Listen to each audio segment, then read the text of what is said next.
Bienvenue dans cette émission du 21 février 2025 de cette Web TV sur laquelle je vous propose une information franche et directe pour donner de l'intelligibilité aux événements et à la marche du monde. En vous rappelant que grâce à mes donateurs et abonnés, je suis totalement indépendant et donc libre de mes propos. Je vous propose aujourd'hui de revenir sur l'émission Bistro Liberté qui a été diffusée le mercredi 19 février dernier sur la chaîne TV Liberté, portant sur le bilan 5 années après, de la crise du Covid. Il s'est agi, de mon point de vue, d'un excellent tour d'horizon. J'ai eu le plaisir de retrouver un certain nombre de personnes avec lesquelles j'ai collaboré et interagi au long des années écoulées, et des gens qui sont extrêmement compétents dans leur domaine. Faut-il rappeler que Laurent Toubiana est le principal épidémiologiste en France des épidémies respiratoires. Il est notamment un des créateurs du réseau Sentinelle. Pierre Chaillot, on connaît sa rigueur statistique, mais également le fait qu'il ose poser les vraies questions. Le docteur Denis Agrey a été lourdement condamné et suspendu, radié par l'ordre des médecins pour avoir osé soigner des malades et mettre en garde contre les dangers d'une certaine injection génique. Quant à Christian Perron, bien sûr, il a piloté pendant 12 ans la réponse de la France aux épidémies, et donc s'il y a quelqu'un qui connaît ce qu'il faut faire dans ce genre de cas, c'est bien lui. L'émission a été très appréciée des spectateurs et même qualifiée d'excellentissime par Idriss Aberkane. Maintenant, la question centrale, c'est pourquoi un tel bilan est-il aussi important ? Eh bien, parce que la plupart des gens, aujourd'hui encore, ignorent la réalité de ce qu'il s'est passé. Et notamment le fait que la gestion intentionnellement catastrophique du Covid aura, comme l'a fort bien exprimé Laurent Toubiana lors de cette émission, plongé la population dans un état de traumatisme, un choc traumatique réalisé en 3 étapes. D'abord, un effet de sidération en faisant croire à tout le monde que nous étions en danger de mort, ce qui était parfaitement faux, et que nous vivions une situation exceptionnelle, ce qui était totalement faux sur un plan sanitaire. Ça l'a été sur le plan politique ou sur le plan répressif. Ensuite, un état de terreur pour faire croire que l'épidémie pouvait repartir et tuer des proportions terribles de la population si nous n'acceptions pas de nous soumettre à des mesures indignes et inutiles. Et enfin, une période d'oubli qui dure encore aujourd'hui, une sorte d'amnésie traumatique qui fait qu'aujourd'hui encore, il est excessivement difficile de penser ce qui nous est arrivé à un niveau collectif. Et il suffit de voir comment dans nos différents pays, il n'y a toujours pas de commission d'enquête indépendante, même parlementaire, qui se chargerait d'un travail d'inventaire honnête. On sait qu'en France, bien sûr, Emmanuel Macron a fait truquer, et en l'occurrence d'une manière juridiquement et pénalement répréhensible, les témoignages conduisant à un rapport disant, bien sûr, en substance, les autorités ont tout bien fait, alors que c'est parfaitement contraire à la réalité des choses. Alors oui, il convient de répéter une fois encore que l'épidémie que nous avons vécue en 2020 était banale. Il n'y avait pas de morbidité particulière, il n'y avait pas plus de gens malades qu'habituellement, il y en avait même moins. Il n'y a pas eu de mortalité particulière. Les mesures qui nous ont été imposées comme étant absolument nécessaires ne servaient à rien. Et la campagne d'injection génique a été bien sûr abusive, vu qu'elle n'était pas indiquée, et dangereuse, vu qu'on ignorait à ce moment-là la réalité des risques, même si les autorités, comme des perroquets, répétaient que l'injection en question était sûre et efficace. Donc voilà, ça aura été vraiment un très bon bilan. Nous aurions pu parler 2 heures de plus. Il y a encore des questions que nous n'avons pas abordées, mais je crois que l'essentiel y figure, à partager largement pour tous ceux qui savent déjà, qui ont déjà compris, mais également pour tous ceux qui restent ignorants de cette réalité. C'est pourquoi je vous encourage à découvrir cette émission si vous ne l'avez pas encore regardée, mais surtout à la faire circuler. C'est un travail d'utilité publique qui peut rejoindre tout un ensemble de personnes et aider à cette prise de conscience progressive dans laquelle nous sommes. Alors je vous présente un petit montage avec le générique et la présentation de l'émission, quelques extraits qui sont ceux que TV Liberté a fait circuler sur les réseaux sociaux, et puis bien sûr le lien du site de TV Liberté et de sa chaîne YouTube sur lesquels vous pouvez voir l'entier de cette émission.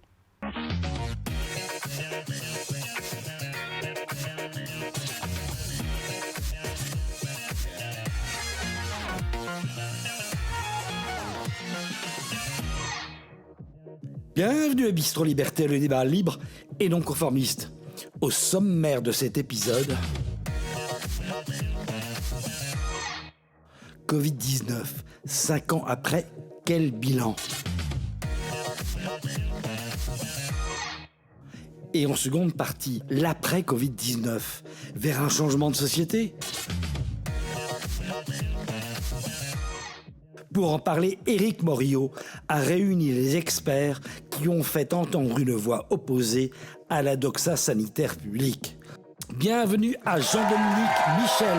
Il intervient en santé publique auprès d'universités et de hautes écoles. Il a publié 2 livres sur le Covid-19, Autopsie d'un désastre, puis La fabrication du désastre. Applaudissements pour Pierre Chaillot. Ce statisticien fonctionnaire à l'INSEE s'est penché sur le bilan des victimes des vaccins contre la Covid-19. Des statistiques qui font l'objet d'un véritable déni et qu'il révèle dans 2 best-sellers, Victimes des vaccins Covid-19, ce que révèlent les chiffres officiels, et Covid-19, ce que révèlent les chiffres officiels fin 2023. Accueillons avec ferveur le scientifique Laurent Toubiana. Il est docteur en physique, épidémiologiste et chercheur à l'INSERM. Il est l'auteur de Covid-19, une autre vision de l'épidémie. Une ovation pour le courageux docteur Denis Agret. Ce médecin urgentiste a fait l'objet d'une véritable persécution pour avoir combattu l'obligation vaccinale. Tenez-vous bien, il a été radié de l'ordre des médecins, il a été licencié d'une fondation qui gère plusieurs EHPAD et centres de soins. Faisons un triomphe au professeur Christian Perronne. C'est un médecin et professeur spécialisé en maladies infectieuses et tropicales. Il sera vice-président du Centre national de référence de la tuberculose à l'Institut Pasteur, président du Collège des professeurs de maladies infectieuses et tropicales de France, président du Haut Conseil de la santé publique et vice-président du groupe consultatif européen des experts en immunisation de l'OMS. Bref, il mène une carrière brillante jusqu'à l'apparition du Covid où on lui reproche ses positions. Il publie en 2021, décidément, ils n'ont toujours rien compris. Covid-19, celui qui dit la vérité doit être exécuté. Il persiste en 2022 avec les 33 questions auxquelles ils n'ont toujours pas répondu. 5 ans après l'apparition du Covid, il est temps de faire un véritable bilan et c'est maintenant.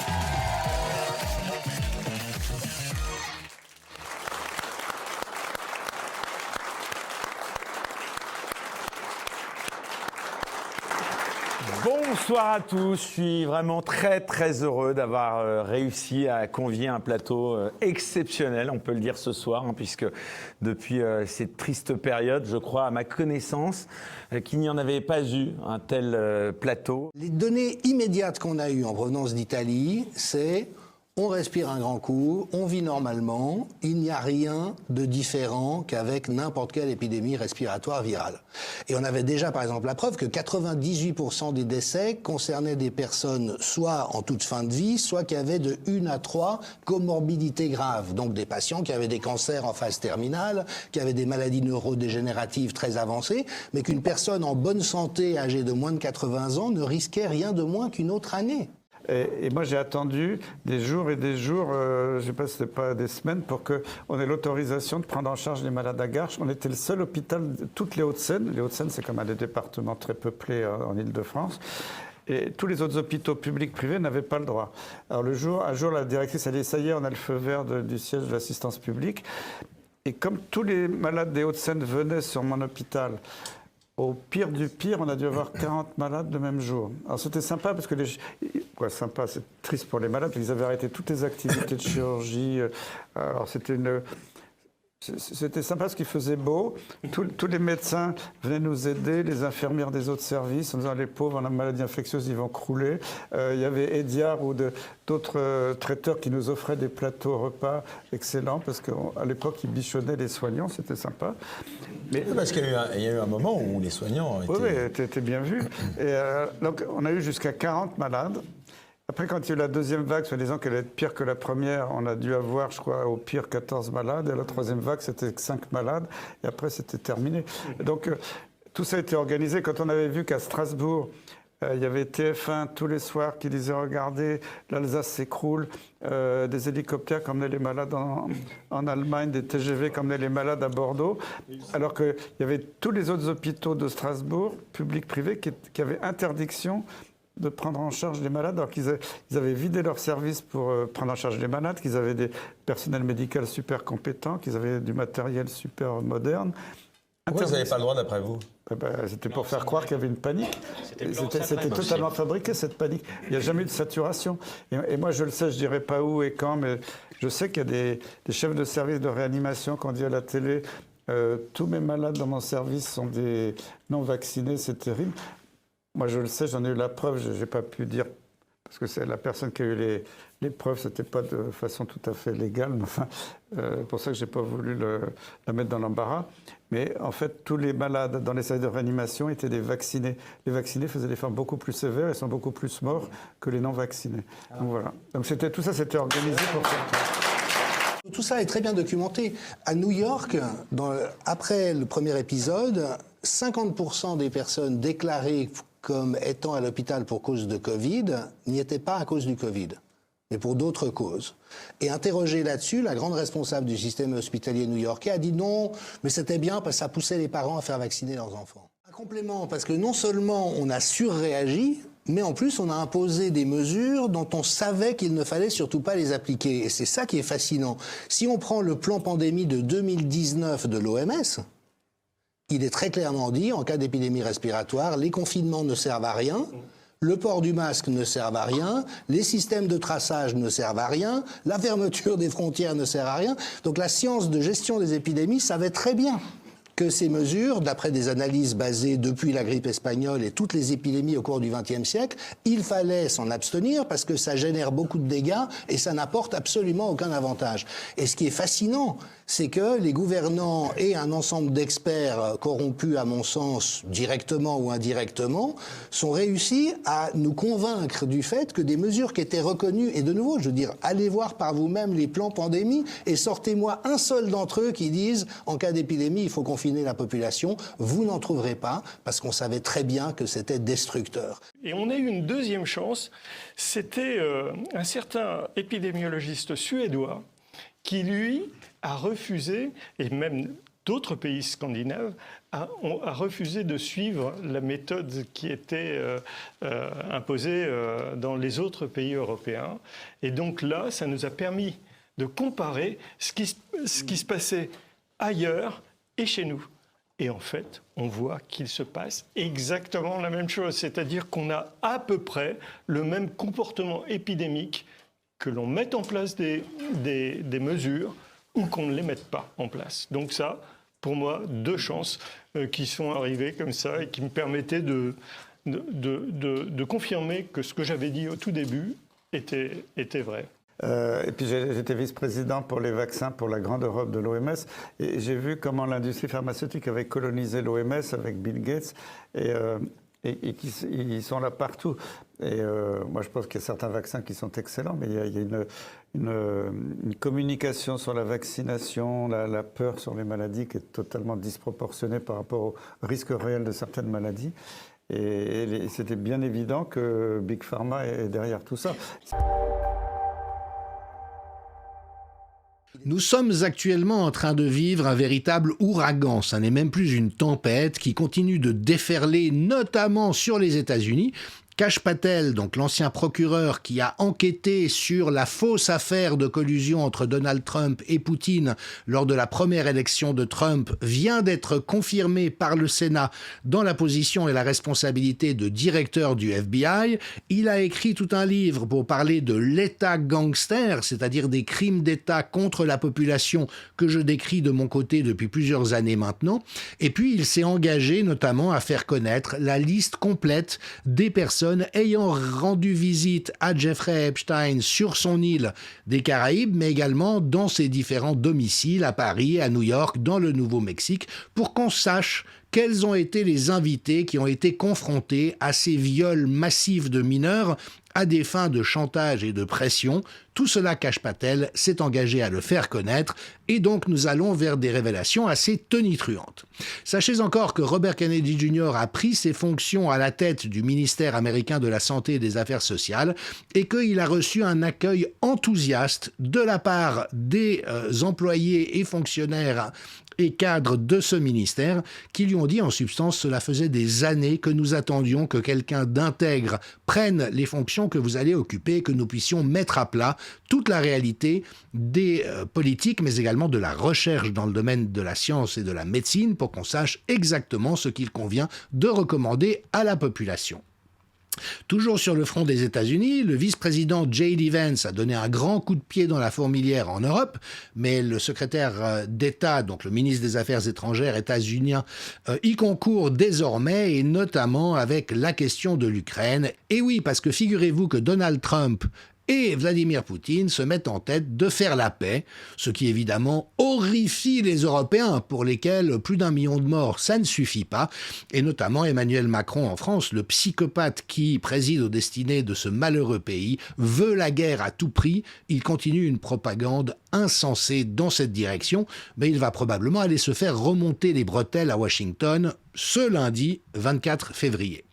L'affaire Bayrou, évidemment, révèle une fois de plus à quel point la France est un pédoland et à quel point, malheureusement, les élites ont couvert ou commis souvent des crimes pédophiles et fermé les yeux sur des institutions dans lesquelles se déroulaient des dérives gravissimes. Il est évident que François Bayrou a menti de différentes manières depuis le début des révélations de Mediapart, mais également que tout un ensemble de personnes qui étaient en responsabilité au tournant des années 2000 et jusqu'à récemment sont impliquées également par complicité, par lâcheté, voire par participation active au réseau pédophile en question.